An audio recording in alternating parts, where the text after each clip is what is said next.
Hello అండి. నమస్తే. ఈరోజు వీడియోలో చూపించే రెసిపీ చామదుంపల పులుసు. ఈ చామదుంపల్లో ఫైబరు, యాంటీ ఆక్సిడెంట్ చాలా ఎక్కువగా ఉంటాయి. అండ్ హెల్త్ బెనిఫిట్స్ కూడా చాలా ఎక్కువ ఉంటుంది. మరి చామదుంపల పులుసు ఎలా చేయాలో చూద్దామా? చామదుంపలను కడిగి కుక్కర్‌లో వేసి మునిగే వరకు వాటర్ పోసుకొని 3, 4 విజిల్స్ వచ్చే వరకు ఉడకనిచ్చి పొట్టు తీసి పక్కన పెట్టుకోండి. ఒక బౌల్‌లో నిమ్మకాయ సైజంత చింతపండు తీసుకొని ఒక గ్లాస్ వాటర్ పోసి పక్కన పెట్టుకోండి. స్టవ్ మీద గిన్నె పెట్టి 2 స్పూన్లు ఆయిల్ వేసి ఆయిల్ వేడెక్కాక ఆవాలు, జీలకర్ర వేసి అవి చిటపటలాడాక సన్నగా తరిగిన ఒక పెద్ద ఆనియన్, 2 పచ్చిమిర్చి, ఒక రెమ్మ కరివేపాకు వేసి కలుపుకోండి.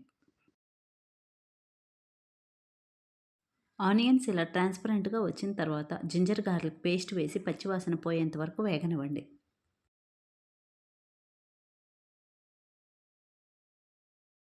తర్వాత సన్నగా తరిగిన 3 టమోటాలు వేసి మీడియం ఫ్లేమ్‌లో 5 నిమిషాలు మధ్య మధ్యలో కలుపుతూ ఉడకనివ్వండి.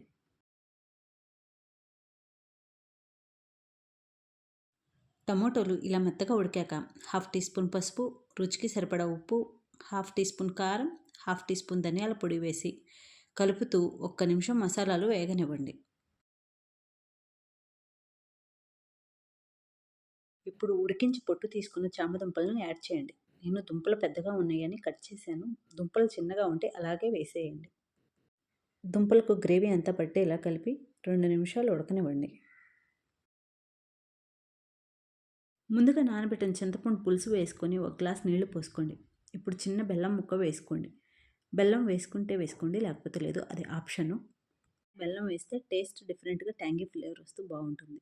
ఇప్పుడు మూత పెట్టి 10 నిమిషాలు సిమ్‌లో ఉడకనివ్వండి. చివరగా స్టవ్ ఆఫ్ చేసి కొత్తిమీర చల్లుకోండి. అంతే అండి, సింపుల్ అండ్ టేస్టీ చామదుంపల పులుసు రెడీ. ఈ చామదుంపల పులుసు వేడి వేడి అన్నంలో వేసుకొని తిన్నారంటే ఆ ట్యాంగీ ఫ్లేవర్ చాలా బావుంటుంది. వీడియో నచ్చినట్లయితే ప్లీజ్ సబ్స్క్రైబ్.